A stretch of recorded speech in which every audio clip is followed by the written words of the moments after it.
অল্প পুঁজিতে কীভাবে সংসার খরচ চালানো সম্ভব এবং টাকা সঞ্চয় করা সম্ভব, তার জন্য দারুণ 5টি ইউনিক পদ্ধতি নিয়ে আমি চলে এসেছি।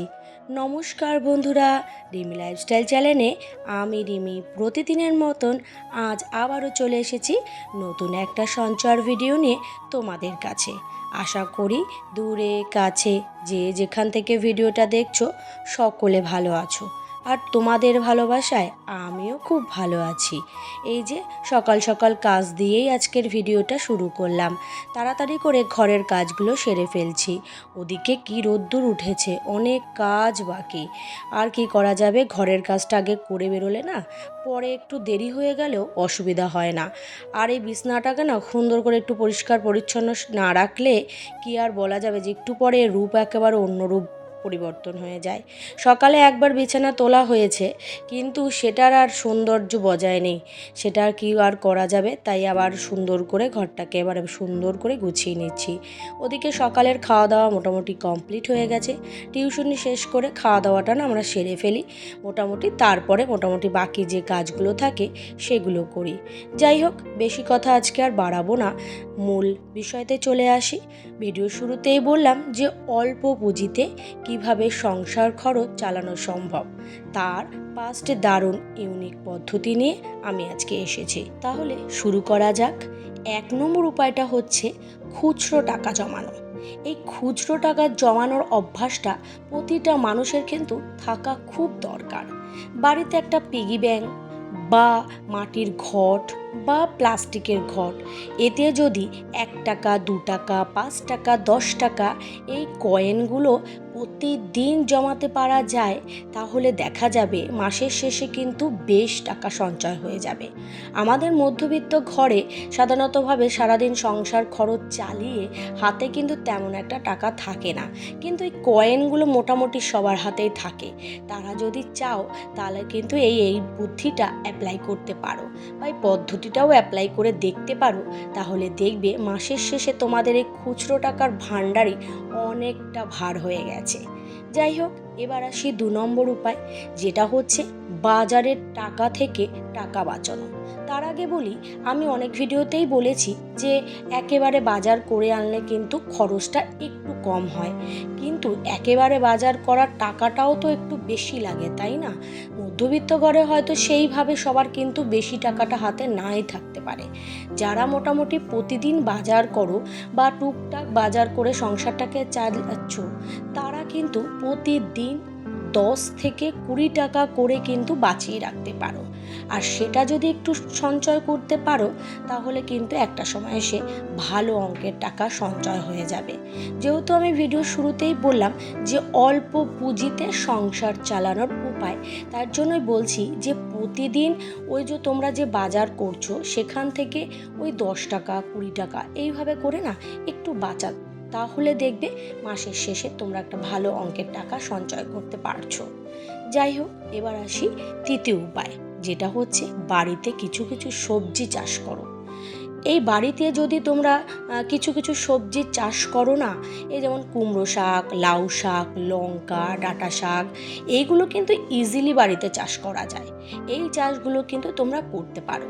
তাহলে দেখবে মানে যখন তোমার ঘরে সবজি থাকবে না, তখন তুমি কিন্তু তোমার এই চাষের জমি থেকে একটু একটু সবজি তুলে নিয়ে রান্না করতে পারবে। তাহলে দেখা যাবে যে মাসের শেষে তোমার অল্প সংখ্যক বাজার খরচ এখান থেকেই তুমি বার করে নিতে পারছো, আর যার ফলে তোমার খরচটাও একটু কম হবে।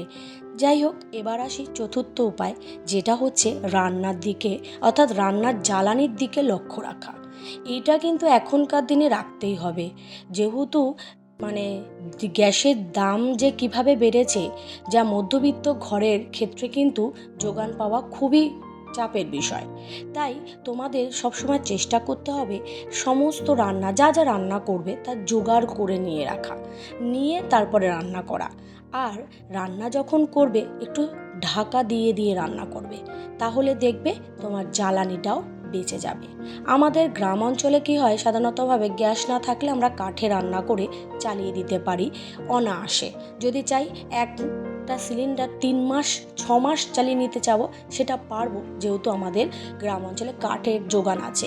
এবার শহরে যারা থাকে তাদের তো আর কাঠের যোগান থাকে না, তাই তারা একটু হিসেব করে জ্বালানিটা খরচ করবে, অর্থাৎ তোমাদের গ্যাস সেটাকে একটু হিসেব করে খরচ করবে। এই যদি খরচটা তোমরা একটু আয়ত্তে আনতে পারো নিজেদের হাতে, তাহলে দেখবে তোমরা এখান থেকেও অনেকটা টাকা সঞ্চয় করতে পারছো।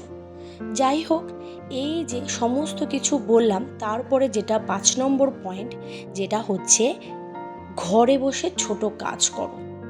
অল্প পুঁজিতে তোমার সংসার চালাতে হচ্ছে, তার জন্য অনেক নিয়ম বা অনেক উপায় অ্যাপ্লাই করে অল্প অল্প করে টাকা বাঁচাতে হচ্ছে। তুমি যদি তোমার ঘরে বসে ছোটোখাটো সেলাই বা টিউশনির কাজ শুরু করো, তাহলে দেখবে তোমার ওই যে ছোট ইনকাম থেকেও কিছুটা টাকা তোমার হাতে আসবে, যার ফলে সেটাও তুমি সংসারের জন্য সঞ্চয় করে রাখতে পারবে। এই যে 5টা উপায় বললাম, এই 5টা উপায় কিন্তু তোমরা যদি সকলে একটু মন দিয়ে শুনে যদি অ্যাপ্লাই করতে পারো, তাহলে তোমরা অনায়াসে কিন্তু অল্প পুঁজিতে সংসারটাকে সুন্দরভাবে চালিয়ে নিতে পারবে এবং সংসারের জন্য টাকাও সঞ্চয় করতে পারবে। কারণ সংসারের জন্য কিন্তু টাকা সঞ্চয় করতে হবে, কারণ তোমার সংসারে আজকে হয়তো 2জন লোক, কালকে 3জন হবে, তারপর দিন হয়তো 4জন হবে, কারণ তোমার ছেলে মেয়ে হবে, তাদেরকে দেখাশোনা করা বা তোমার ভবিষ্যৎটা যাতে সুন্দর হয়, সেই জন্য টাকা কিন্তু সঞ্চয় করতে হবে। আর একটা কথা, যেটা পয়েন্ট হিসাবে নয়, এটা বলতে পারো তোমাদের ভালোর জন্য বলছি, এই যে তোমরা অল্প খাতের থেকে অল্প অল্প যে টাকা সঞ্চয় করছো, এই যে উপায়গুলি থেকে যে টাকাগুলো সঞ্চয় করছো, তার জন্য নিজের নামে ছোট্ট একটা সেভিংস অ্যাকাউন্ট খোলো, সেখানে ওই টাকাগুলোকে রেখে আসো। বা পোস্ট অফিসে রিকারিং ডিপোজিট করতে পারো, সেখানেও অল্প অল্প করে টাকা রেখে আসতে পারো। সেটা যখন একটা সময় বড় অঙ্কের টাকা হবে না, তুমি টেরই পাবে না যে কিভাবে তোমার অজান্তে টাকা সঞ্চয় হয়ে গেছে। তাই উপায়গুলোকে একটু অ্যাপ্লাই করে দেখতে পারো, এবং অ্যাপ্লাই করলে তোমার ক্ষতি না হোক, তোমার উন্নতি কিন্তু হতে পারে। যাই হোক, অনেক কথাই বললাম, অনেক উপায়ের কথা বললাম, তার সঙ্গে টাকা সঞ্চয়ের কথাও বললাম, তার সাথে কিন্তু আমার বাড়ির কাজগুলোকেও আমি সেরে ফেললাম। আর আমি ভিডিওতে যেগুলো বলি সেগুলো কিন্তু আমি বাস্তবে অ্যাপ্লাই করে থাকি, আর এই অ্যাপ্লাইটা করি বলেই কিন্তু আমিও কিন্তু মাস গেলে বেশ অঙ্কের টাকা সঞ্চয় করতে পারি। আর এদিকে দেখো, বাজার থেকে লঙ্কা এনেছিল, তাই ভাবলাম লঙ্কাগুলোকে একটু রেখে দিই, কারণ এই বেশ কয়েকদিন বাড়িরই লঙ্কা খাওয়া হচ্ছিল, বাজার থেকে আনা হচ্ছিল না। ওই যে আমাদের বাড়িতে কিন্তু মোটামুটি লঙ্কা চাষ, তারপরে বিভিন্ন রকম চাষ চলে, ওর জন্য আর তেমনভাবে চাপ নেই, কিন্তু এবার এনেছে, তাই ভাবলাম তাড়াতাড়ি করে লঙ্কাগুলোকে এবার ছাড়িয়ে নিয়ে ঝুড়িতে রেখে দিই, রান্নার সময় না বেশ সুবিধা হয়। আর এদিকে যে ক্ষেতের থেকে তুলে আনলাম কুমড়ো শাক, এগুলোকেও এবার কেটে নিই। কুমড়ো শাক কাটতে না আমার যে কী অসহ্য লাগে কি বলবো, লাউ শাক কাটতে কিন্তু খুব তাড়াতাড়ি হয়, আর কুমড়ো শাকের গায়ে কি বলো তো, একটু ওই ছোটো ছোটো ছোটো যে রোয়া রোয়া টাইপের থাকে না, ওগুলো খেলে কেমন চুলকায় মুখগুলো। তাই জন্য এই যে কুমড়ো শাক কাটতে বসেছি। ওদিকে আমার হাজব্যান্ড আবার একটু বাজার করে নিয়ে এসেছে, বলছে একটু পটল এনেছি, আর এখন আমটা খাওয়া যাবে, কারণ আমরা আবার নীল পুজো না হওয়া পর্যন্ত আম খাই না, যেহেতু কালকে নীল পুজো হয়ে গেছে, তাই আম এনেছে, বলছে একটু চাটনি করবে। আর এদিকে আমিও কুমড়ো শাকটা কাটছি। আমার ঘরে কি বলো তো, বেশ গরম পড়েছে আজকে, তাই একটু বাইরে বসেছি, বেশ ফুরফুর করে হাওয়া দিচ্ছে, আর ওই লোকে যাতায়াত করছে, ওদের সাথে একটু কথাও বলছি, কাজও করছি, আর এদিকে আমিও আমার কাজ চালিয়ে যাচ্ছি। যাই হোক, কথা অনেকই বললাম, আর যদি আজকের এই ভিডিওটা কোনো নতুন বন্ধু দেখে থাকো, তাহলে ভিডিওর কোনো কথা, কোনো অংশ যদি তোমাদের ভালো লাগে, তাহলে অবশ্যই কিন্তু সাবস্ক্রাইব করে পাশে থেকো। আর পুরনো বন্ধুদের জন্য রইল আমার তরফ থেকে অনেক অনেক ভালোবাসা।